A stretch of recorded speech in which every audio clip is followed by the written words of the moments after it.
I said, I feel that God would have us to make him our senior partner, but if we do, this means at least 51% of the profits will go into the Lord's work.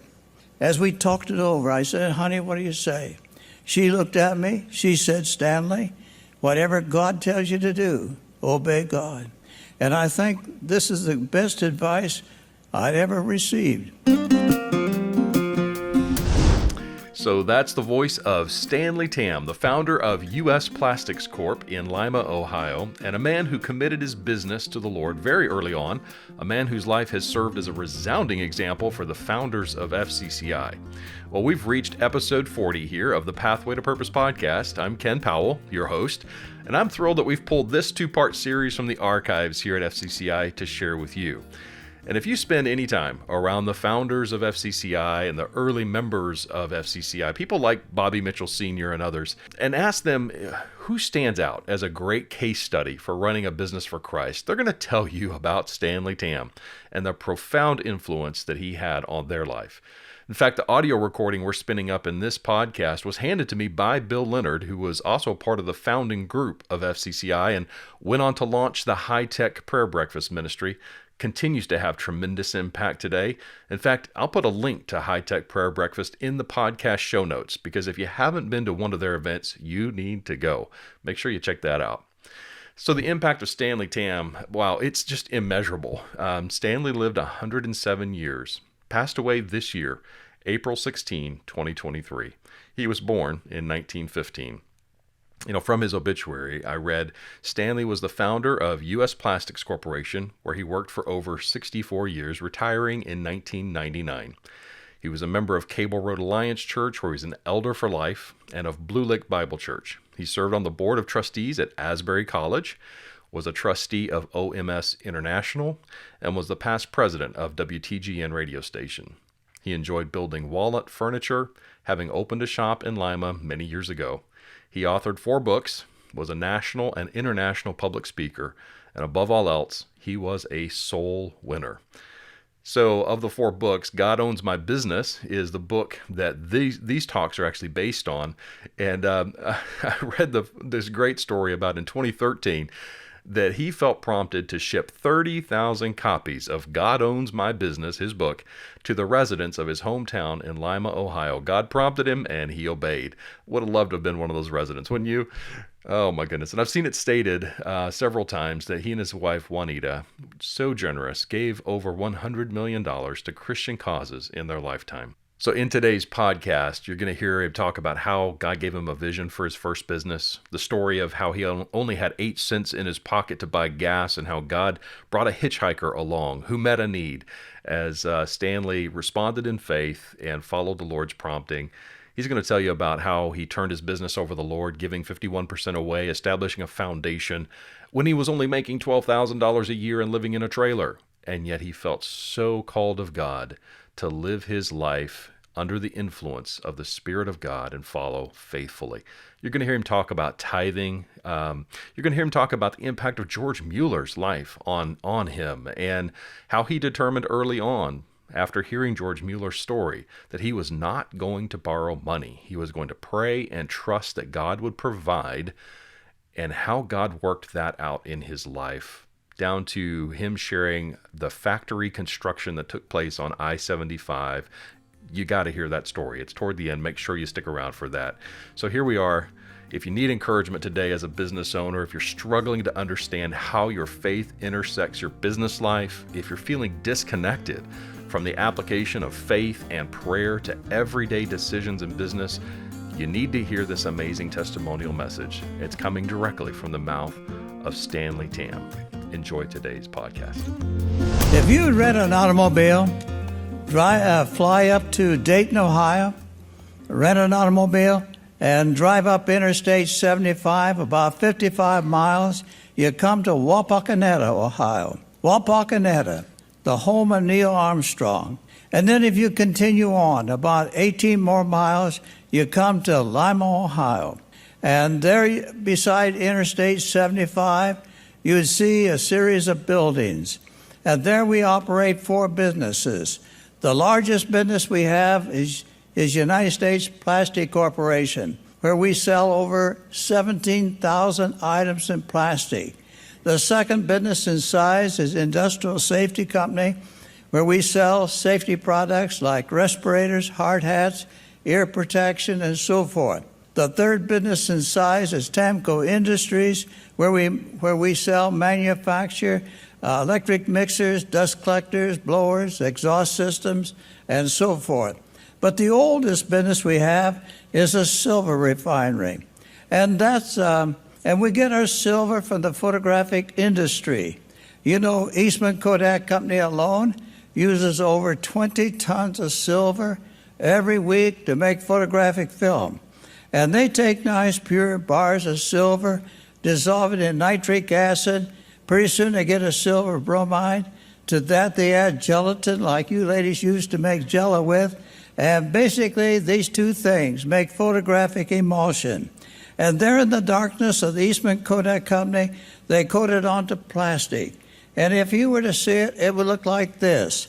But you never see photographic film in this state because the minute light touches it, it is spoiled. And so it's done in complete darkness. After it's dried, it's put between black paper, finally gets in your camera. There you flicker the shutter. The light rays come in, makes an image in the emulsion, and then you take it to the photographer, and he puts it through his chemicals, and it comes out black like this. Now, this is the way you always see your negative. But in this process, 80% of the silver is wasted. So there's a potential of 16 tons of silver can be reclaimed every week or it goes down the drain. Now, back in 1918, many years ago, a photographer in Cleveland, Ohio, invented the very first silver collector. It looked like this. This silver collector has a battery on the inside. When it gets wet with the photographic chemicals, it activates that battery, it generates enough electricity, and after 3 to 6 months, it will have accumulation of silver, like you see here. Now, this silver is 95% pure, and this has about $200 worth of silver on it. I heard about this process back in 1936, and I figured, if something like $300,000 worth of silver was going down the drain every week, that would be enough to satisfy me. So I started out to become rich. But the only thing I didn't know was this, that between 1918 and 1936, 4 other companies had organized in the United States to reclaim silver, and they had all gone broke. Had I known it, I wouldn't have tried it, because I was number 5. It happened in Columbus, Ohio, 90 miles away from where I lived. I came to the realization I just didn't have what it took. I didn't have the promotional ability, neither did I have the financial backing. As a matter of fact, I was down to my last $25.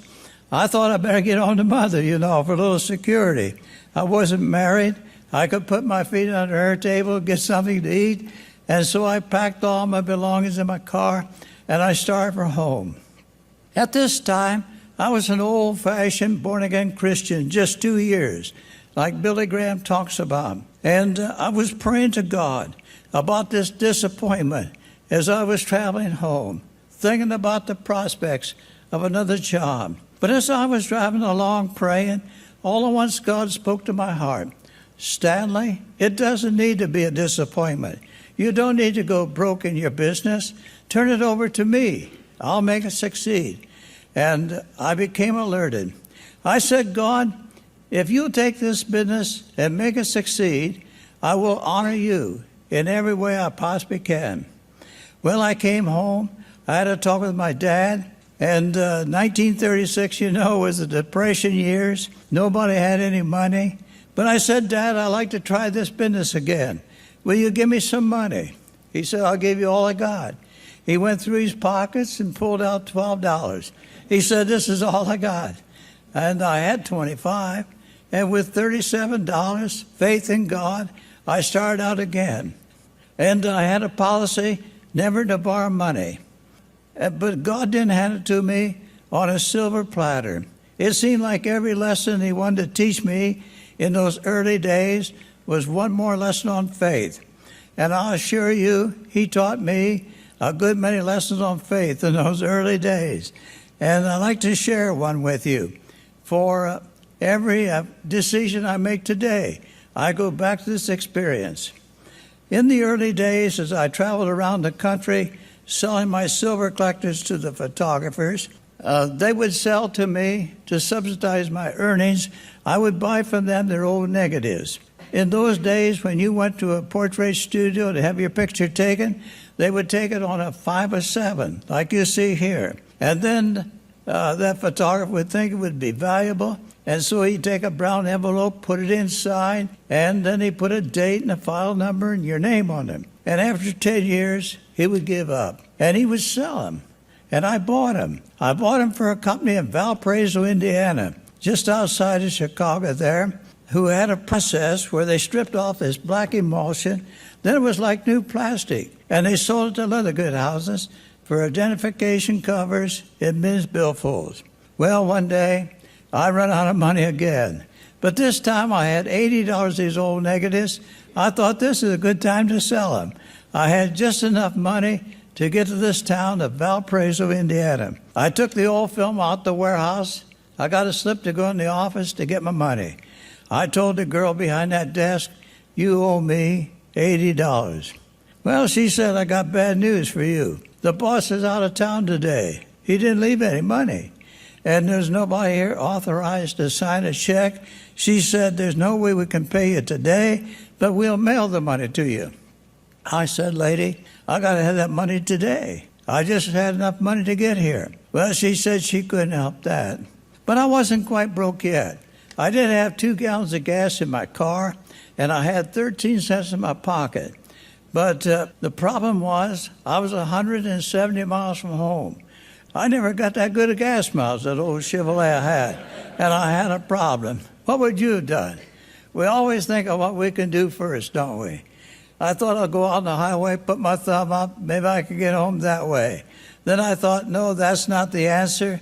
Even if I was successful, I'd have to get some money and come back and get my car. I said there has to be a better answer. I bowed my head over the steering wheel of that car. I prayed. I said, "God, tell me what to do." As I prayed, the Lord spoke to my heart. "Stanley, start for home. I will see that you get there." I said on 2 gallons of gas, I thought I better pray again.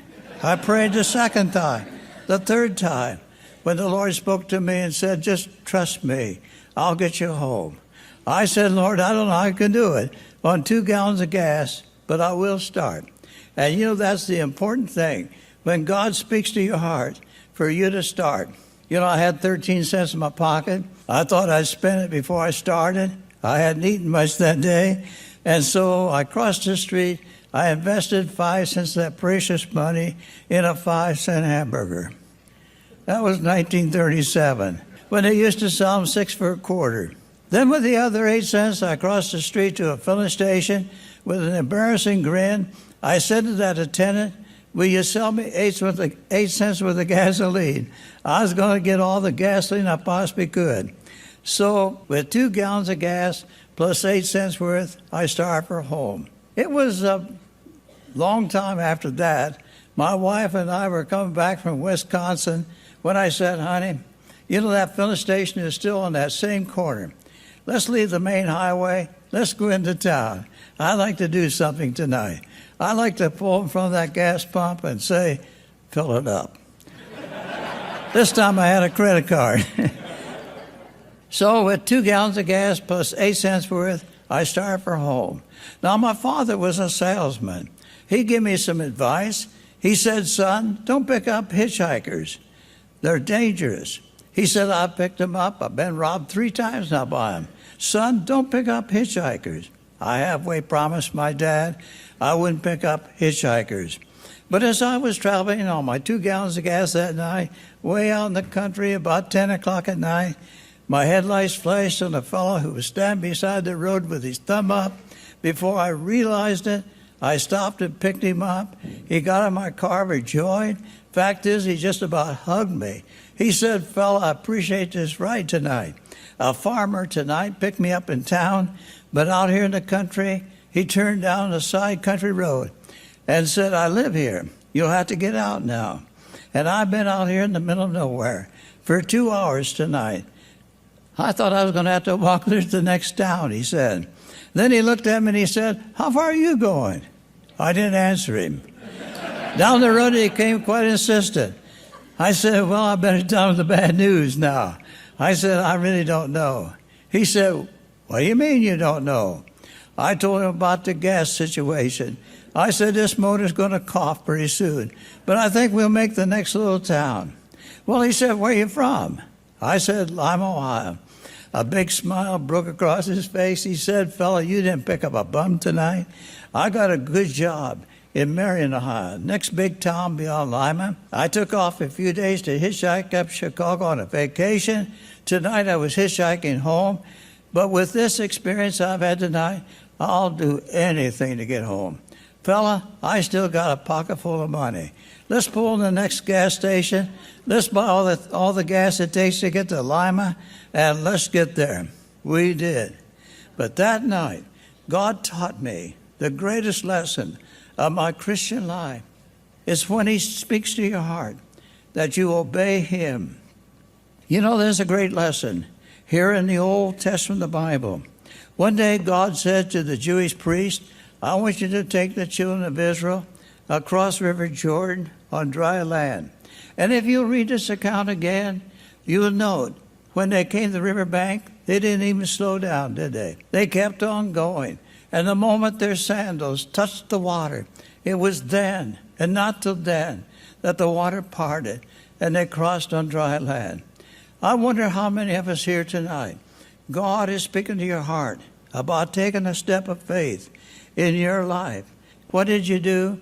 You reached it back here, took out your billfold, or you ladies opened up your purse, and you looked inside, and you said to yourself, there's not enough money here to cross River Jordan on. I better wait till I get some more.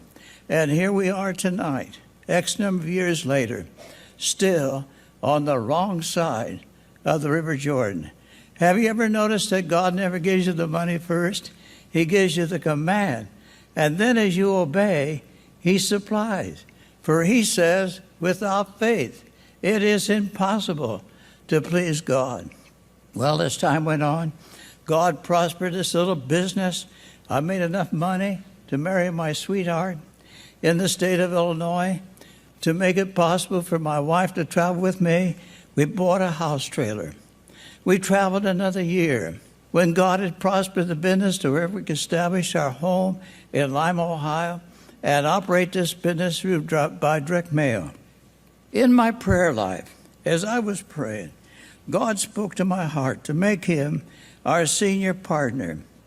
I came to the place where I said a yes, but then I had another problem. I was married now. I'd had to get the consent of my wife. One day I got enough courage to talk it over with her. I said, honey, God's talking to me about a covenant I made with him. I said, I feel that God would have us to make him our senior partner, but if we do, this means at least 51% of the profits will go into the Lord's work. As we talked it over, I said, honey, what do you say? She looked at me. She said, Stanley, whatever God tells you to do, obey God. And I think this is the best advice I'd ever received. And I thank my wife tonight for a fine Christian wife. They say the road to success is filled with women pushing us husbands along. And I say to you men tonight, you ought to appreciate your wives. You know, they got something we men don't have. They have intuition. And if you listen to your wives, they'll save you a lot of problems and save you a lot of problems in your life.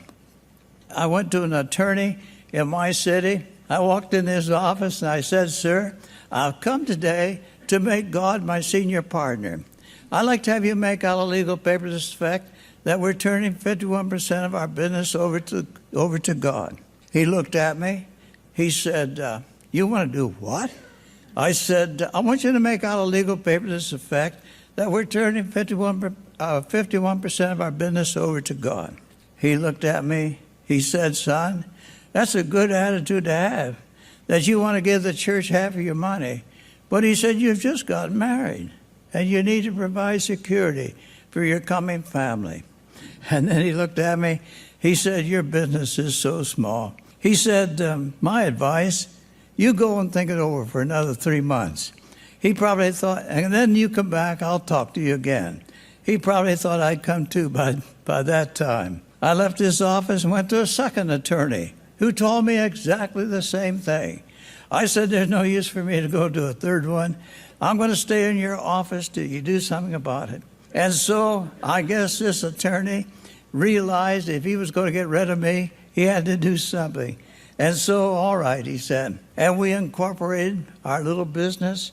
We issued stock. And then we founded a foundation, a religious foundation. And we gave 51% of the stock to the foundation. And you know, whoever owns the stock owns that part of the business. I might say something about a foundation. You know, they've been in the news the last few years. A lot of times people think a businessman will establish a foundation so he have a tax shelter and he won't have to pay Uncle Sam taxes. Well, we pay taxes just like any other corporation. March is coming. Last year we paid in excess of $2 million in taxes, and you know Uncle Sam will only accept cash. But when I look back to 1940, many years ago, when we took this step of faith and made God our senior partner, we really didn't have much to give God. My wife and I, we were just living in a house trailer. We were taking out $14 a week to live on. And the reason we just took out $14 a week to live on was because when we made God our senior partner, we were just doing $12,000 of business a year. And it's not hard for you to figure out you can't make much money off of $12,000 a year.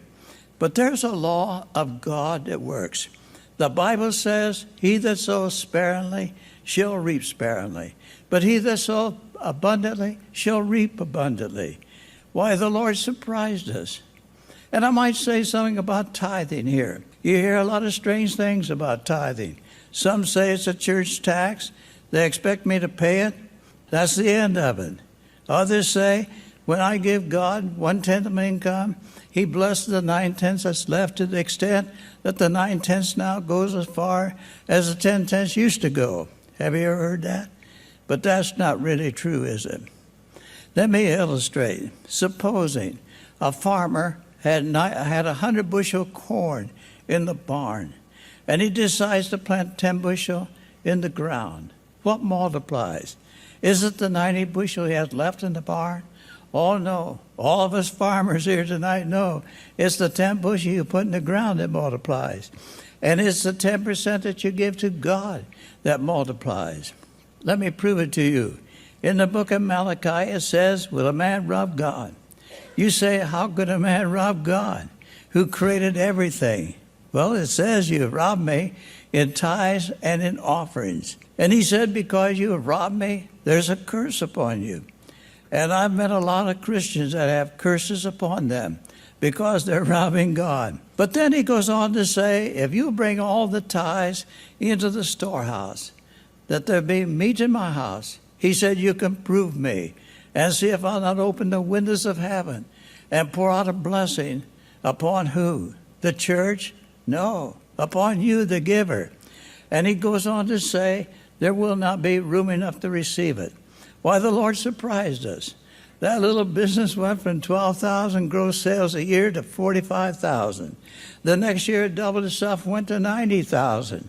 Then it went to 300,000, $500,000. Then it went to $1 million. And then it started 5 million, 10 million, 15, 20, 25, 30, kept on going. Why, tonight, I feel like the tail on the kite, you know. And I'll tell you, it's a little different in business with God. You know, when I went into business in 1936, I happened to read the book on George Mueller, the greatest man of faith that ever lived. He lived in Bristol, England. He was a poor man, but God laid upon his heart to support orphans. And when he died, he was supporting 2,000 orphans. But he had a policy. He would never tell a human being. He would never advertise his financial need. He'd go into a closet, shut the door, tell his rich Heavenly Father. And his rich Heavenly Father had given him over $7 million. And $7 million 200 years ago, before inflation, would be like $150 million in our money today. I read that story. It so challenged me that I said to myself, I got the same God that George Mueller has. I'm not going to borrow money in my business. When I have a financial need, I'm just going to God and shut the door and ask him for it. And every financial need I've had, he has supplied it. When I got married, I told my wife, we're not going to borrow money for a home, a car, or furniture. We're just going to trust God to give it to us. And he did. But in closing now, I'd like to share one of these experiences. You know, you can expect a lot of miracles when you're connected with God. Everything he does is a miracle. When he makes a tree, cornfield, every kernel has life in it. It's amazing. Man has never been able to make a weed. Our business began to grow. And then we were landlocked. We couldn't buy property to expand our building. And so we had to start over again. So we went out on Interstate 75, bought 33 acres on a beautiful curve where we could put Christ as the answer on the end of our factory. I had this policy, never to borrow money, but I had $600,000 cash in the bank to start the new buildings. We started to build our buildings. We paid the contractor every 30 days progressively. And when it was finished, we'd spent over $3 million in building these buildings. But the answer is, I still had the $600,000 cash in the bank. That's a true story. And when you drive down Interstate 75 and see these buildings, you can point at them and say, that's what God has done. Hallelujah. Wow. Well, don't miss out on part 2 of Stanley Tam's message on our next podcast. Hey, and if you haven't done it recently, would you just click over to the FCCI website? Find out how you can connect with our webinars, our local events, and so much more. If we can serve your Christian leadership journey, please don't hesitate to reach out to us here at FCCI. We want to support your calling to transform the world through Christ. And would you let others know about the Pathway to Purpose podcast? Thanks for listening, and may God empower your journey as you lead a company for Christ.